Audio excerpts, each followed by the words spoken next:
Pemirsa, kebijakan yang diambil saat ini oleh Pemprov Papua Barat semata-mata demi kesejahteraan rakyat karena selama ini telah banyak perhatian dan anggaran yang diberikan pemerintah pusat namun belum mampu mensejahterakan rakyat karena pengelolaannya dinilai belum tepat sasaran.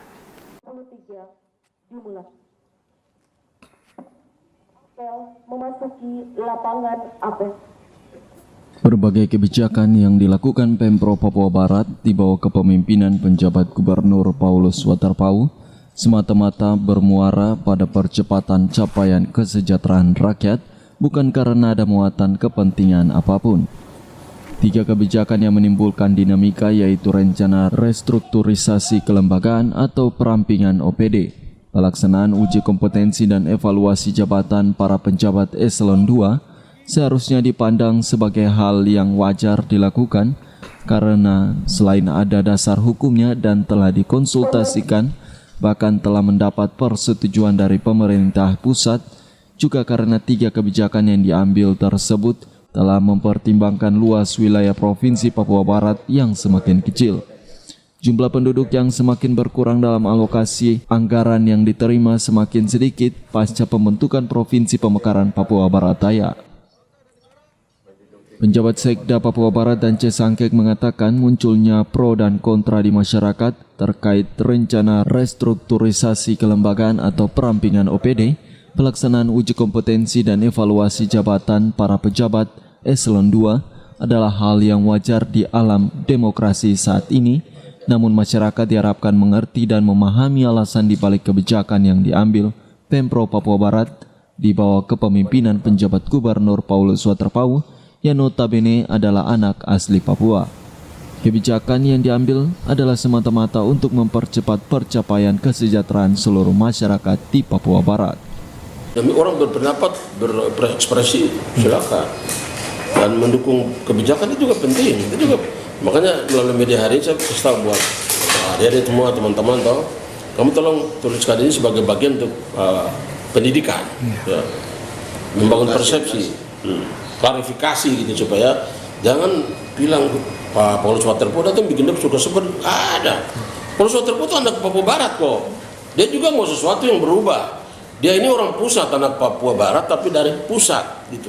Dia punya cara pandang wawasan segala macam itu udah nasional. Dia datang lihat kita, waduh kamu kerja begini-begini bagaimana pantas, makanya banyak hal yang belum terjadi baik. Makanya juga ada semangat itu untuk panggilan untuk mau mengelola perubahan mulai dari birokrasi gitu, mulai dari birokrasi dari dalam. Nah karena dukung, jangan pikir sendiri nanti susah. Karena beliau saya melakukan sebagai anak negeri, ini kapasitas pejabat gubernur, PPK, pembina kepegawaian daerah gitu. Itu mutlak itu normatif, dijamin. Jadi kalau bikin gerakan yang lebih sedikit keluar dari itu, apalagi ASN, nanti rugi, susah. Mari kita ikut saja. Saudara-saudara yang duduk di jabatan sekarang, termasuk mari kita ikut apa yang ada. Ya, gitu.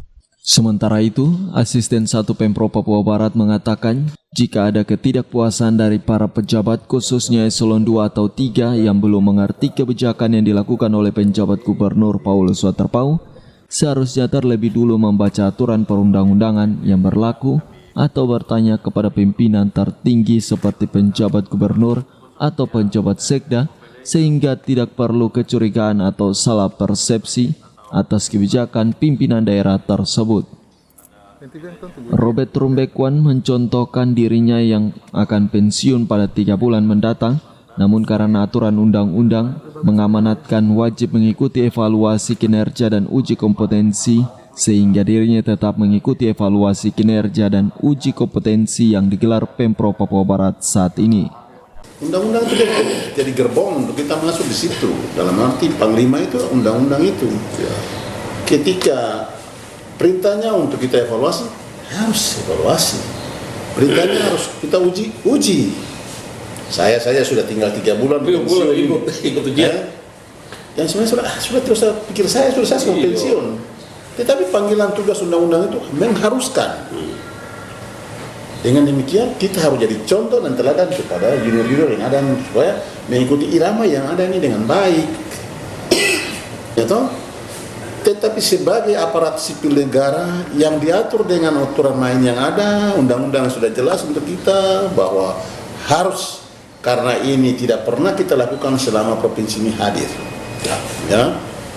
20 tahun lebih ini tuh provinsi hadir di sini, tidak ada setahun pun sekalipun dilakukan uji kompetensi dan evaluasi kinerja yang membuat tanda tanya bagi setiap kita yang ada. Tetapi kalau kita dudukkan aturan itu dan baca semua, disosialisasikan baik, kurangnya ada sosialisasi dari kita sendiri terhadap aktivitas pemerintahan yang ada di sini kita di ASN ini menyebabkan kita ini tafsir sendiri. Kemudian lebih banyak itu dibawa ke nuansa politik. Itu yang jadi masalah. Jangan ada kata curiga, ya. Wah ini Watar Pau datang kemarin kita mencurigai dia kan. Dekat dia, tahu hatinya, tahu orangnya, tahu jiwanya seperti apa. Ari Armstrong, Biro Manokwari, JWM Channel.